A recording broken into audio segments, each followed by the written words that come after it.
I love therapy, and in fact, I've been going to therapy since I was around 6 years old. Though I talk about therapy a lot and may interview some therapists on the show on occasion, nothing that is said in this podcast should be considered a replacement for therapy. If you are struggling, I urge you to please seek guidance from a therapist because you are absolutely worth it.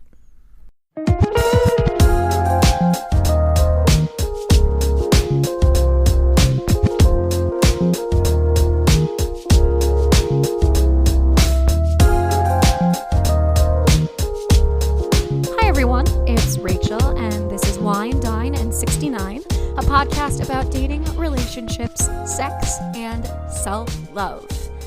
And this is episode 25. Woo! Here we go, 25 episodes. And this podcast, I have to say, has been such a highlight over this last year. That has been this little thing, you might have heard of it, called the COVID-19 pandemic. I started it in August, but I do have to say it has been one of the things that has kept me going, if I'm being quite honest. It's something I'm so motivated to do when I have lost motivation to do pretty much anything else. And I have loved talking to all of the really awesome people that I've been interviewing and having conversations with for future episodes. Y'all, you are in for such a treat. There are some really, really cool people on the docket coming up. I cannot wait for you to meet all these awesome people that I have gotten to talk to. It has been so incredible to hear them, to amplify their stories, to stand witness to their experiences. I couldn't be happier, honestly, with how this is going. It has been absolutely incredible. So thank you for those of you who have guested so far. I've had a blast. But speaking of the pandemic, we're coming up on a year of that, and that has not been a highlight of the last year. I'm sure all of us can agree. And I think that even the people like myself who are a little more introverted and earlier on were like, this is fine, I don't have to leave my house. I was like, I'm a Taurus, it's all good. I am thrilled to be able to stay inside and not leave my bed and just read and watch trashy TV all day. This sounds great. Even those people are now really, really sick of this. I've had a number of conversations over the last couple weeks with different people who are just really fucking over it. We're all doing our best. We're all managing, but please remember that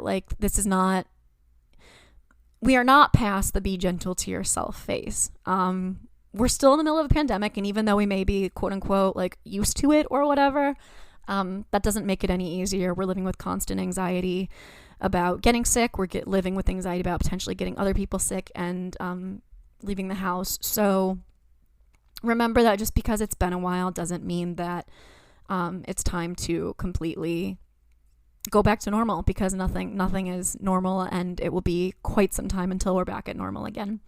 So be gentle with yourself on this lovely 1-year anniversary that we have coming up of this. I don't know why I remember it. I know why I remember it. My last day in the office was Friday the 13th. And it was kind of like the next day was the last day that I went out shopping with my friends, and we did a big movie night. It was kind of the last day that things were normal, March 13th and 14th. It's funny how those things stick in your brain so much. That's your reminder too. Even though if you're being tough on yourself and you feel like you should be used to it by now, you shouldn't. This sucks.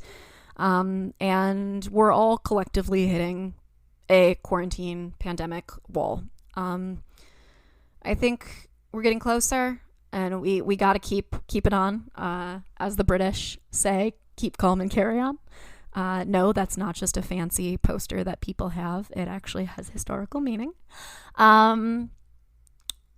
So that's your little pep talk about the pandemic.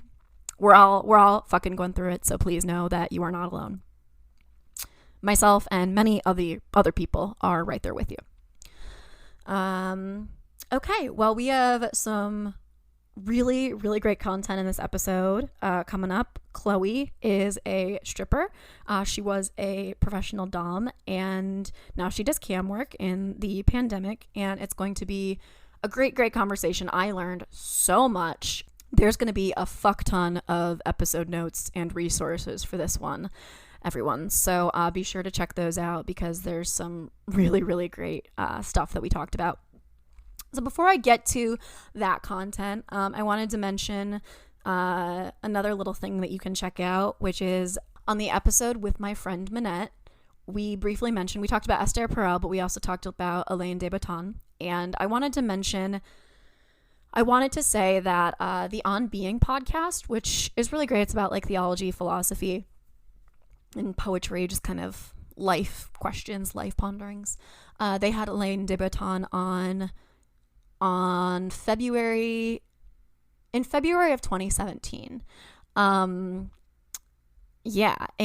they just re-aired that on Valentine's Day week of this year. I highly recommend it. He wrote a great opinion piece, which I'll link in the episode notes, called Why You Will Marry the Wrong Person, from the New York Times. And he has some really, really great things to say in this episode. One of which I wrote a bunch of them down the first time that I heard it, and I think I listened to it like twice a year, but one of them is compatibility is an achievement of love. It shouldn't be the precondition.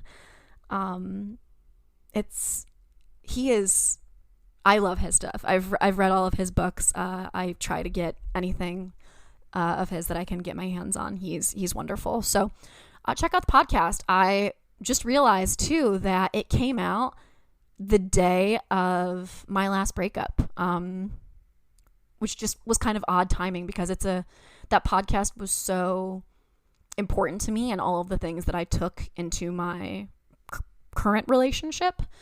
And I feel like I learned so much of it, and it really helped me with a mindset of what a healthy relationship looks like. And it aired the day that my last relationship ended. So one of those like weird little universe things. Okay, and now I'm gonna correct a bunch of things that I said in the second half of this episode, just so you have the right information from the get-go. I say in this episode, Chloe and I are discussing a number of lingerie brands, and I mention Get Cheeky. That's not lingerie, that's a mouth guard. So go to Get Cheeky if you need a mouth guard, but if you're looking for lingerie, you'll be very disappointed. What I was thinking of was Get Cheeks, which I have mentioned on this podcast before. Cheeks, Cheeks. I've talked about it before. I'll mention it again. You can go there for like audio, literotica, all different types of porn, things that may not be, that might be a little more off the beaten trail. So definitely check it out. Another thing was that we were going over The Oldest Profession, and that is a podcast, not a book. It's really, really great. I'm also going to link Tristan Taormino's podcast in the episode notes, in that she talks to a number of people in the sex industry, and she just did a special segment called We Too, which features a book that is just coming out now called We Too. Highly recommend that. Tons of cool things. I'm also going to put all of the lingerie brands that Chloe mentioned and the brands that I can remember that I had to ask my friends about in the episode notes. So, wow, so much stuff, so much material. Don't forget to rate, review, subscribe. All of those things really, really help me, especially reviews at this point. So please do that. Follow me, follow the Facebook page, follow the Instagram, and have some other really, really cool things coming up. And without further ado, we're going to cut to a quick commercial break and then have a blast listening to my conversation with Chloe of the podcast Stripper Stories. Do you find yourself struggling between the choices of playing the latest video games you got for Christmas or debating Aunt Fanny about religion over Christmas dinner? Do you find yourself trying to work video games into your school papers, Sunday sermon, or next book proposal? Do you wish you had more people to argue with about the hidden philosophical meaning of your favorite RPG? Well then, nerds, we are the podcast for you. No Avatars Allowed is a podcast about video games, theology, and all things cultural and intellectual. Oh, and we talk about sex a lot, too. Our hosts Rachel Dalton, Ben Wallace, and Joshua Wise figure out each week how on earth to cram video games into some kind of bigger discussion. And mostly, we make it work. Check us out every Saturday morning on allportsopen.com, Apple Podcasts, Spotify, or wherever you get your podcasts. So grab your controller, that unused copy of Thomas Aquinas that's sitting on your shelf, and maybe a negligee, and come join us for what is certain to be an interesting and strange conversation on No Avatars Allowed. Hi, everyone. Welcome back. I am here with Chloe from the podcast Stripper Stories, and I cannot tell you how excited I am to have you on. Thank you so much for being here. Thank you, Rachel. I really appreciate you having me. It's so funny. I was recording, I think, 2 episodes ago, and I was literally in the middle of the sentence, I would just really love to have somebody from the sex industry on. And I was like, oh, I haven't checked my podcast email today yet. I should do that. And I did, and the email was there. And I had to stop recording because I just was so excited to see it. Yay, that's good. The universe was sending you good vibes. Exactly. And then I ended up crying later that day just out of excitement. So yes. That's what I like to hear, making women cry. Yeah, no, that's the goal, right? Women supporting women. So yes. I guess let's jump right into it. I guess the first question I want to ask you is what's the first question that everybody asks you? I assume there's some really annoying questions that you kind of get tired of answering, and what do those look like? Well, it's a few. It's either why did you how did you get into the sex industry, I guess. That's one. Sure. What made you do it? Another one is what is the craziest customer story you have? I have both of those on my list. Yes. Which I love answering, so don't worry about it. And awesome. Another thing, what is your stripper song, or what is the thing that you do to feel most sexy, or what gets you in the mood, or something like that? That's another one I get. Okay. All right. Well, let's answer all of them. Starting with, how did you get involved in the sex industry to begin with? Well, it was a bit of a strange. It's very strange. It wasn't the most conventional, oh, I'm just going to do it, independent woman going to go be a stripper. Actually, I was with a kind of arsehole man, and he worked with me in a bar. I was doing a master's degree, and I was a little bit, I guess, poor for paying for my master's degree. And so I was working in a bar, and this guy was working in there with me. He was a piano player, and he was just I see you getting loads of numbers over the bar from guys trying to hit on you. If you had that many customers in a club, you'd make so much money if you were a stripper. Kind of like a backhanded comment, So I was just oh, you're an asshole. I don't even know why I'm with you. So we had an argument, and I think we broke up or something like that. And I thought, you know what? Actually, maybe he's got a point. maybe I'll go and try it out. So I auditioned the same day, and I got the job. So I just never looked back since then. So yeah, thank you, asshole. Really appreciate your input there. Yeah. No, he sent you on your journey, right where you're supposed to be. Yeah. Okay, well, so you started off with the stripping, and what is I find that there's so much. I am always really careful. I want to be PC, I don't always succeed, obviously, but what's the preferred term? Do you prefer stripper? Do you prefer exotic dancer? What's the preferred term that you like to use? You know what? I'm kind of just happy with anything, to be honest. I'm just dancer. Dancer is great. I mean, that's technically what we do. Stripper is also great. That's technically what we do. So, I mean, I'm really not that precious about it. Girls get precious. Oh my God, I'm not a stripper, or whatever. That's a derogatory term. That's what we do, hun. I'm sorry. Yeah, at the end of the day. And it's important work. I mean, yeah, I guess. I mean... yeah, it's good. I mean, I do enjoy it. And I think that I think about, full disclosure, I've never actually been to a strip club. I don't know why. I just never have.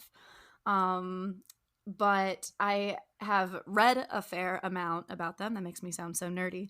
And asked people, and I don't know, it kind of seems like an important thing. There are people who are lonely, people, you know, who are in awful marriages or bad situations, or just don't have any family, and it's providing like a therapy of a sort, so people don't feel lonely.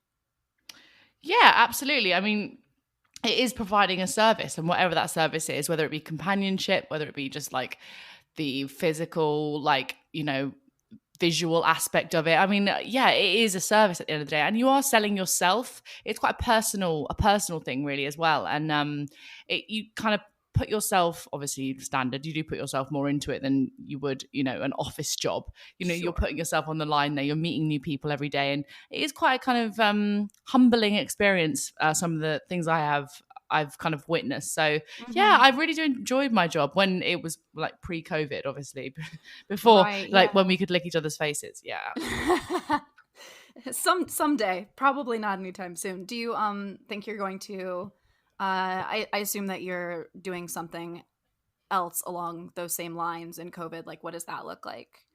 Yeah, I work on Cam now, so it's basically yeah, you probably heard of it. It's an online platform basically with exactly the same kind of thing. And yeah, loads of women are doing it, and people do it to supplement their income, whether they do other jobs or not. I mean, it's a very kind of cool, good way to earn money when you're just having to sit in the house. So yeah, I do enjoy Cam actually. To be fair, people are a lot more open on Cam because obviously there's not those restrictions like there are in the strip club. You're at home and things. So I have met quite a lot of colourful characters, I would say, on Cam. Would you say even more so than in person? Yes, absolutely. Yeah. Oh, okay.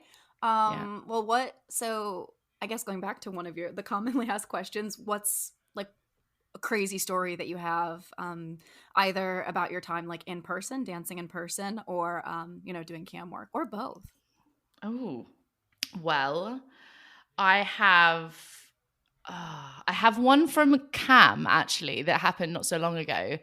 He was a guy, I think I talk about it on one of my podcast episodes, but he was actually a recent guy, and he was really into cannibalism, and he was fucking weird, really, really weird. He used to ring me on the phone, and he was like, oh, I really, want to be devoured by women. And so our cam work, you can either ring someone and see someone face to face, or they can ring you on the phone. And so I got his kind of voice was very Cannibal Lecter-y. And he's like, I really want to be devoured by women. I was like, what, like in a sexual way? And he was like, no, I want to be eaten by women. I want them to devour me like a pack of hyenas devours its prey. I want them to eat my intestines and all of my loins and all of this. I'm like, whoa, hun, this is a lot. So yeah, he wanted to have, it's a kind of weird like sexual fantasy about being like completely eaten, I guess.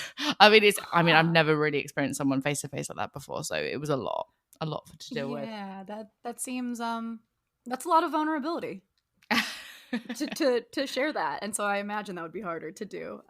To say the least. That's how do you handle that? Like, I mean, I imagine, so I went to acting school originally.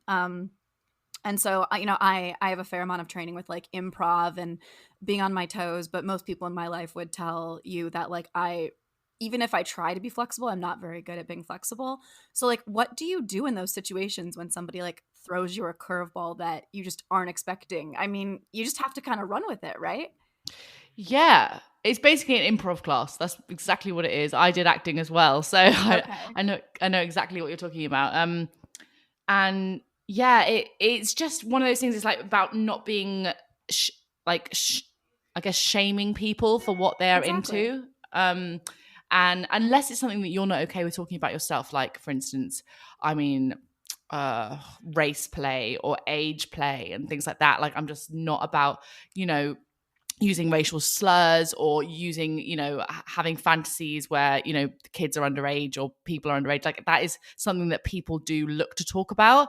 And that's where I draw the line and just say, absolutely not. This is something I just don't condone. This is something I cannot play along with. That's just my personal thing.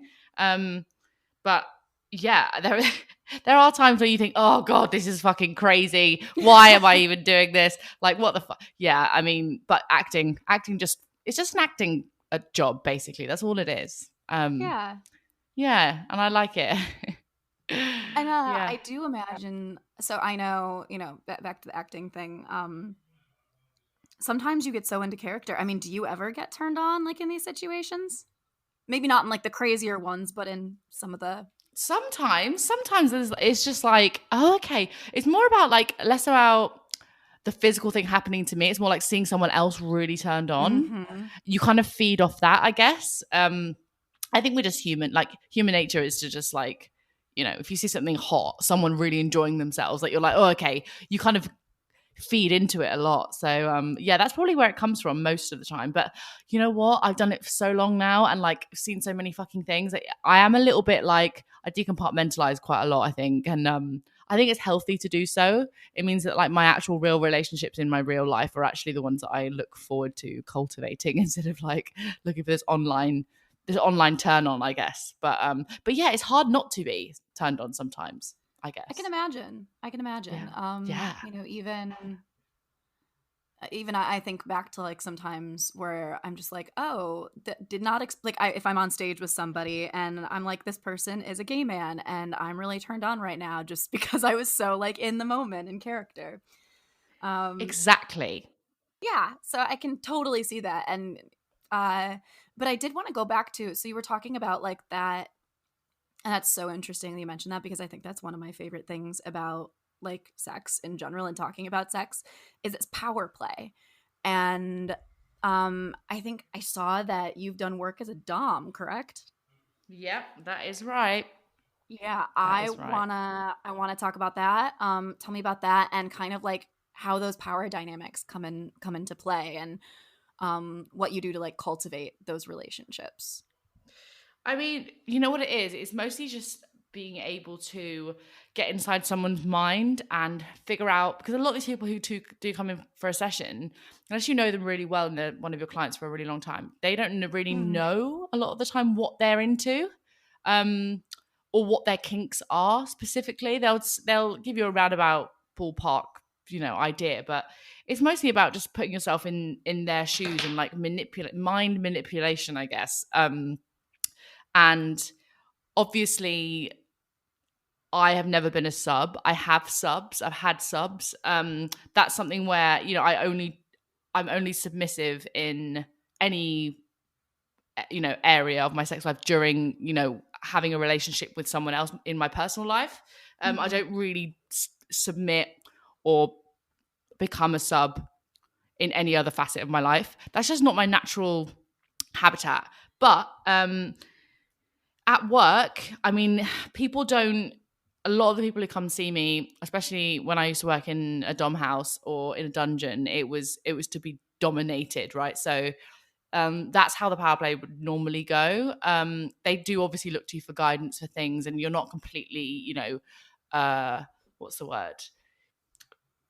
Kind of tuned off to them. Sure. You're not, teaching them. You're not like putting yourself on too much of a higher plane, because, at the end of the day, we are human beings, and you do need to really be very careful with someone's time that you spend with them, because it is a very, very kind of touchy thing. You need to really be careful and not push their boundaries to the point where they get too afraid to never come back and see you. It is a really kind of important role that you play. So yeah, I mean, I did love doing it.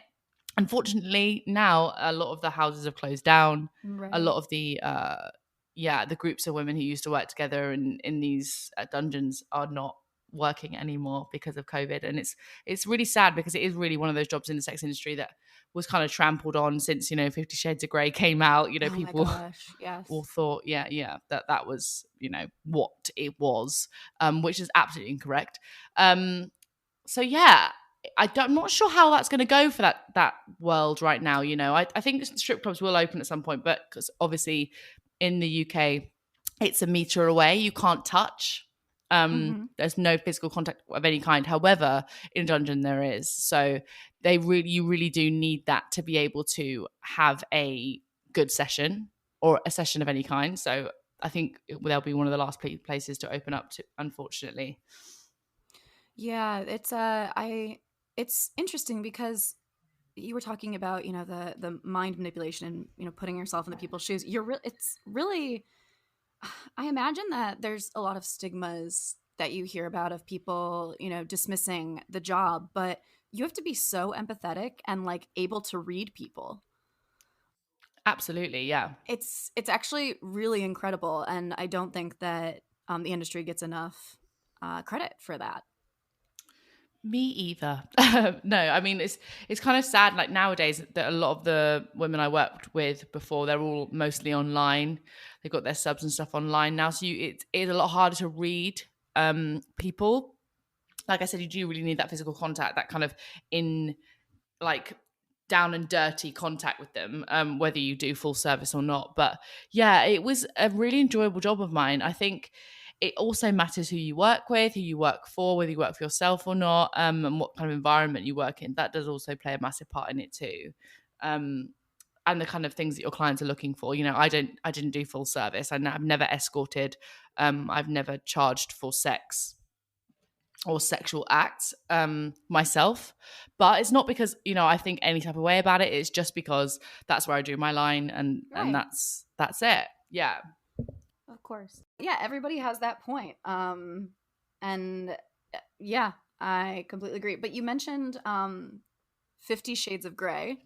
Mm-hmm. And that actually was a point of mine because I read those books.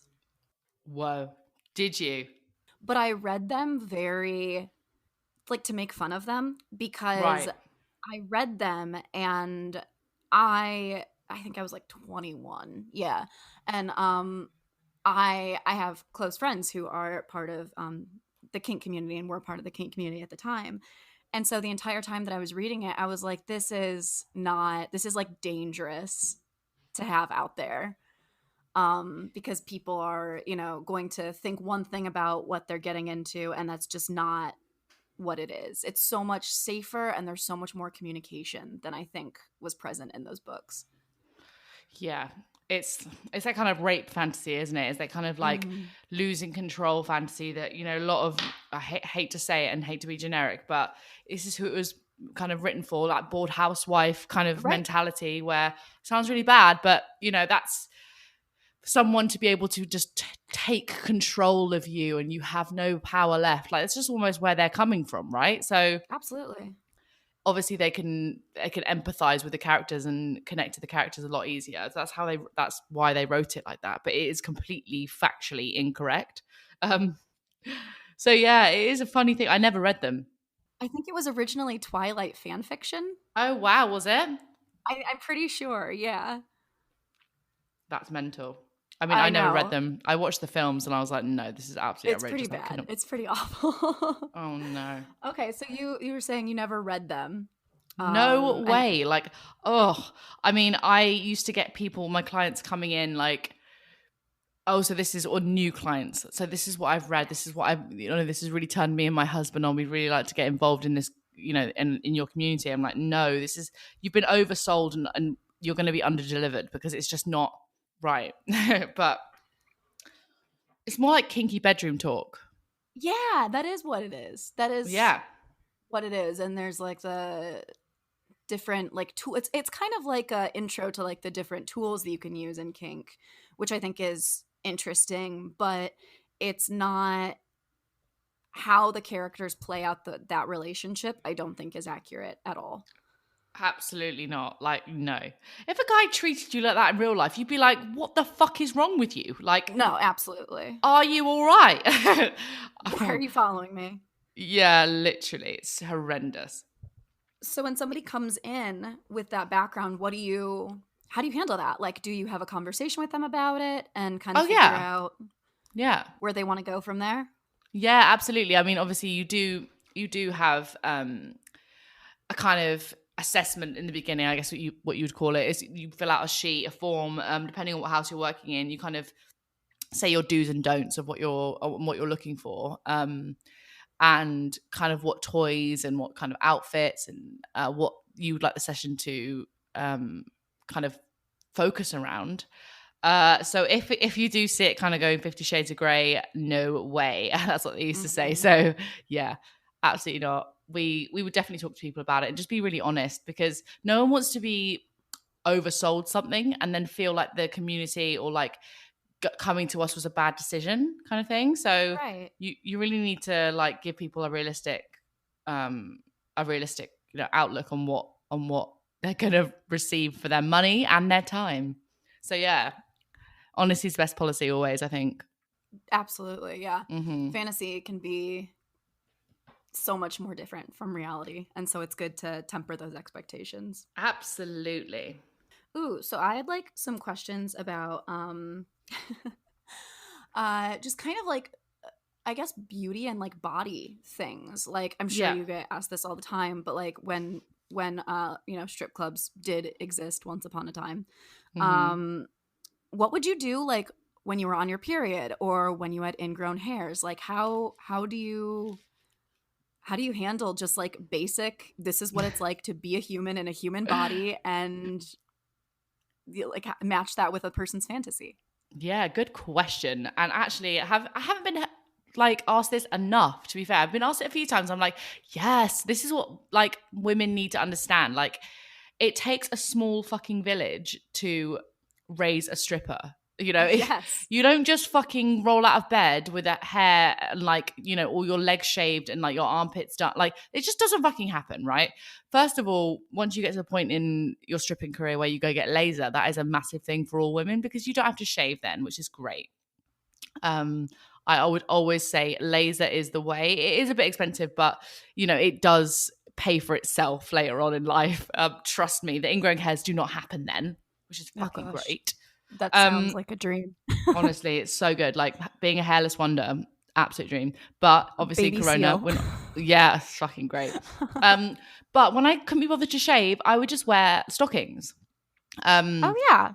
So yeah, I mean, guys can't touch you anyway, but like it used to get so bad. Like we would laugh at each other because like in the light, because even though it's like purple and green light or whatever the fuck it was, you could still see little hairs poking out of all of our stockings because we were just like, fuck this shit. I'm not shaving my legs every night of the week for these assholes. They don't deserve that from me. It's like genuinely, strippers are the hairiest beings on the planet. We're just like fucking not bothering with that shit. Absolutely not. I love that. Washing our hair, like girls would just wear wigs a lot of the time. Some girls would, I mean, I used to have hair extensions. So, I mean, talcum powder, we used to put that in our hair, dry shampoo. Fuck washing your hair. Like work was almost like an inconvenience. It was just like, I'm not going to dress like I'm actually going to go out with the girls or like on a date to work every fucking night. However, the skill to do your makeup, I'm telling you now, that skill is a skill for life. Being able to do your makeup in like 10 minutes flat, like on a tiny stool in the corner of a changing room, like when there's loads of other girls flapping around, like it's genuinely a skill. So the makeup, I would say, is one thing I've taken from stripping. I'm like, yes, I can still do that. But yeah, periods. Oh yeah, okay, periods. That's another one. So lots of girls didn't come into work when they were on their periods because they just felt like shit, which I completely understand. Yeah, I understand that. Horrendous. Like, I'm on the coil now. I have the coil and it's like death. So if I had the coil, I would definitely not be going to work. But tampon, right. You just get the string, you cut it a little bit and you shove it up. You like shove it right up there. And even when you bend over then you can't really see it unless, which is good. But unless, you know, like the light. So we did have like luminous lights. So they do catch any white in the club. You know how when you go to a club of any kind and the white always shows up a lot. Like the white like color of things. So we've seen a lot of tampon strings poking out just because they shine the fuck out of your legs, like literally. So yeah, girls, if you're going to do this, just genuinely put that tampon string all the way up. It's not going to get lost in your body. Trust me. Fish it out later. Yeah, fish it out later. Exactly. But I mean, no one wants to be on a really heavy period and squatting down in front of a guy. Like it just doesn't. So just take the day off.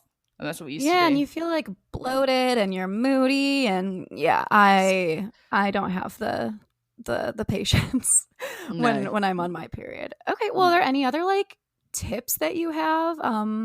Whether like beauty or like sexy, like certain ways, you know, certain ways to like move, or certain ways to like look at a guy. Just like tell me how you make people weak at the knees. Well, that is a question. I mean, for me, it's like, it's music and lighting. They are your two best friends, like, ever. Even if you're in your house and you're in lockdown and you want to seduce your husband or who the fuck else is around, your cat, you can literally, the lighting. So I've got like some bulbs that are like go purple. Purple and pink are really good for like Pink light, cellulite or for feeling like skinny or like wanting to feel like a little bit more like, I guess, body positive, because the lumps and bumps, you can't fucking see them in purple and pink. That's why they're always purple and pink in every strip club, because it's really flattering light. So if you don't have those, you can change the light bulbs or get like little twinklies, but like turning the lights down is a good one. And finding some nice, slow, slutty songs and getting some nice underwear. I need to get on the I'm in a group chat with like my girlfriends about we're all trying to find like that underwear that makes us feel really good when we're not leaving our house. So we have like an entire thread going on about that. Yes. Because what do you use? What do you have? See, they care. Like, I think that I just am not picky. I like have like Target underwear and like dumb Victoria's Secret underwear from when I was like a sophomore in college. They said like Get Cheeky, I think, is one of the brands that they said. Get Cheeky. Remember. I'm looking up that right now. Maybe that's a porn site. I don't know. I feel like there's so many like sexy websites or brands that I've become aware of in recent years, and they all are like in my brain together. But I can put it in the episode notes for sure. I'll go back to my friends and have them. Another one that's really good is Honey Birdette. Ooh, okay. Yeah, I'll give you the link to them. They are really, really, really good. They're kind of a little bit, hate to say 50 Shades of Grey. No, absolutely not. She looked like she was wearing like frilly underwear from somewhere. I don't know what the fuck she was wearing. But it's more like kind of like black, kind of dungeon-esque, sluttery with little buckles. It's like really, really cute. Okay. I'm going to have to note that down. Note that right down. Awesome. Yes. Let me see. I want to make sure that I get to as many of these as possible. And we only have a little bit. Okay. Has this work changed has it changed how you think about the male sex at all? Has it made you more judgmental? Has it made you more empathetic? Both? Definitely judgmental, even though I don't show it to them, because obviously that's not part of my job. I mean, sometimes I judge them, obviously, harshly. Sometimes they want to be judged. Sometimes they do. And sometimes they fucking deserve it. But yeah, I don't know. I think it makes me want in my real relationships something more. Than just the average carnal man, like the kind of the guy that just leers after tits and leers after ass. You want, you almost like, where are the men that care about the soul? And if you find them, that's fucking great. But like most of the guys that I deal with, like, you're seeing them in their kind of at their worst in a way, I would say. Yeah. So it does change your opinion on men, of course. Like, I literally speed date for a living, so you're gonna meet massive assholes and then think, oh, is this all that is around in life? But I think to be able to decompartmentalize your brain and not like think, oh, my job is me, my job is my life. That's a really, really important thing that I've learned. That when you're gonna date, I'm not trying to work them like I'm working them at the club kind of thing. They are different. Sure. Yeah. And I was going to ask that, like, how you deal with the stigmas of sex work in your own life and what that looks like when it comes to dating. I don't know your relationship status, but I imagine that it's definitely come up in those situations before. Yeah, absolutely. I mean, I think it's different for everyone, but for me, I kind of, when I was a baby stripper back in the dark ages, I wasn't the most honest. I felt a bit of almost shame about what I was doing. I thought no one would understand, and so I would date guys and not tell them, and that was also quite bad because I thought they're going to judge me. They're going to think that I am my job. As I got older, I realized actually you do weed out the men from the boys, and this job is part of me. Even though I say I'm not my job, it's something that I've done for such a long time now. And I'm not ashamed of it. And so if you want to date me, you're going to date all of me. And I'm going to do this job before you and I'm going to do this job after you. So I'm not changing my job. So I think it's become one of those things that I do now tell people very early on. And you do definitely weed out the men from the boys, like being able to, see their faces change, or, how they treat you change or not change, which is great, or whatever. Yeah. But I'm seeing someone, I've got a boyfriend, so he knows everything about me, every single thing. And there is hope for us all. Like, there are men out there that just can just see it for what it is. However,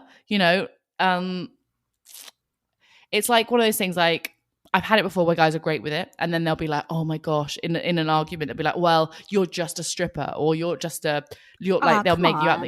Right, exactly. So that has happened in the past, not with this current partner I'm with, but so time will tell, I guess. But obviously I've had bad experiences, I've had great experiences, like everybody with their partner, Yeah. So yeah. I hate that. I hate it a lot. I guess I want to tie up like our last, 5-10 minutes here. So I want to talk about all of the new things going on right now. Social media is coming down really hard on sex workers. Right. Instagram announced new terms and conditions, and I think Twitter did recently too. And tell me what you think about that. Like, what can we do to support the sex industry and make sure that, like, I think sex workers, they pay taxes, correct? Well, in the UK they do. I don't know about the US. Right. I mean, it depends on the person as well, like whether they declare all their money. I guess it's down to the person, right? But it's not seen as legit work in some cases, which is mind-boggling. If you pay taxes, it's work. Right? Like, great questions, by the way. Like, literally, oh, thank you. Yes, 10 out of 10 questions. There's loads and loads of what they called when you sign a petition online. There's loads of them people are doing, especially sex workers. Sign a petition, speak to some people, join some groups. Just be pro. Just find things out for yourself. Do some reading. I think that's what, I would say the muggles could do if you don't work in the sex industry. I love that. I love that so much. Yeah, I don't know. I think that's probably the best thing, really. And it makes me really sad that people's accounts are getting closed down, and it really depends on whether you've got enough followers, or you bring in enough money for Instagram, whether you're allowed to show your side boob or not. Makes me really, really frustrated. We're in 2021 now. Corona has happened. There's worse things going on in the world than to think about and worry about if a woman is selling her pussy or her nipple, or just her free choice of speech. Do you know what I mean? Like, no, absolutely. I don't get it. For me, it just makes me really angry. And so, yeah, I think sign those petitions and just be loud about it. I think that's all we can do until, the next wave comes along. And how are we still talking about sex work now when it's the oldest profession in the world? Mm-hmm. Absolutely. It's ridiculous.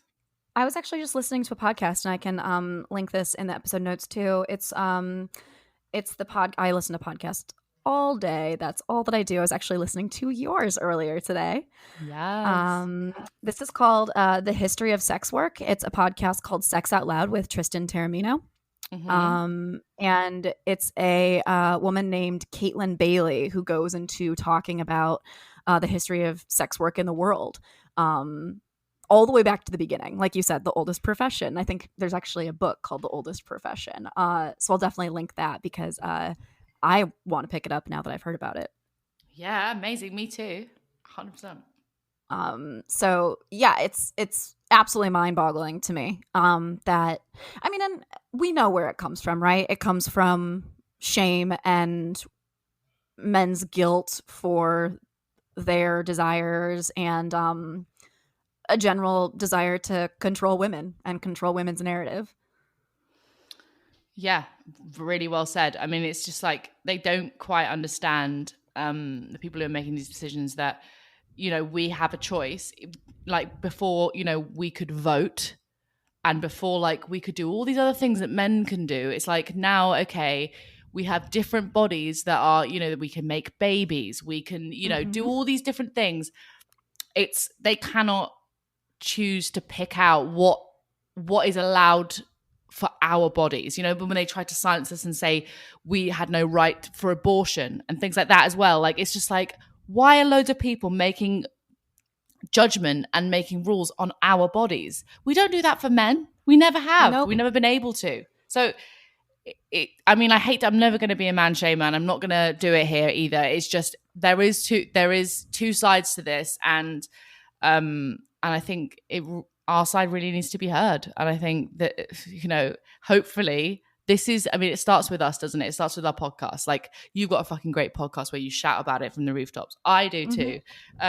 If people listen to them, hopefully then they'll spread the word like Chinese whispers all over the planet. You know, it's like, yeah, it will be, you know, it starts with us, doesn't it? It starts with just educating ourselves and just trying not to carry on our, I guess, whatever we've been, the dark ages, like we've been going on forever, you know. This has got to change at some point. Yeah, out and proud. It's out and proud. There's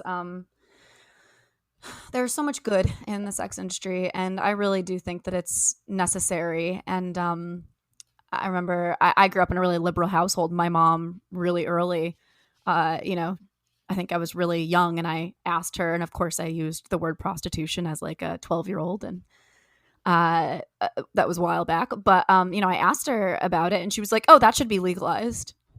And I was like, "I'm 12," but like, yeah, super. I mean, my mom's fucking awesome. So you know, I was raised really early, believing in that, because ultimately, like anything else, if something is completely shut down, people are going to find a way to do it, and it's going to become more dangerous. Absolutely. Legalize drugs. No, I'm kidding. Yep. I mean, but yeah. Yeah. I'm like, literally, absolutely. With weed, I'm like, yes, the UK needs to follow suit. It's the same with everything. It's almost like in a relationship, you know, like treat mean, keep 'em keen. Like, if someone is saying no to something all the time, you just want it more, right? It's the same with like the sex industry. People are just like putting this massive, big, like, I guess, question mark around it all the time. And even the gentrification of the sex industry through Hollywood, like, you know, the Hustlers movie, things like 50 Shades of Grey. How is it okay for them to publicize strippers in that way? People sing about strippers, but actually to be one and work in the sex industry, you can't do that. No, Don't absolutely. It's pretty mind-boggling. Well, tell me, before we get off, where can people find you? You have a podcast, Stripper Stories. I do. Yeah, tell us all about it.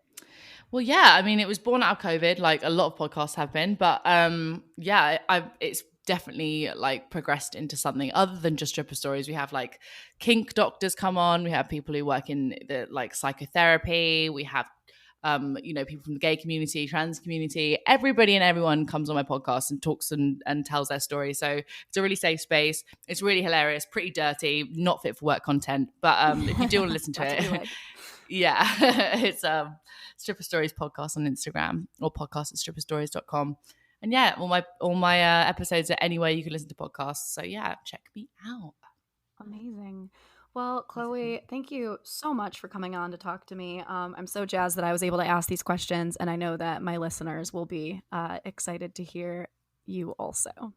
Thank you so much. I really appreciate you having me. Yeah. Everybody, this has been Wine, Dine, and 69. I'm Rachel, here with Chloe from Stripper Stories. Check her out, and let's keep talking.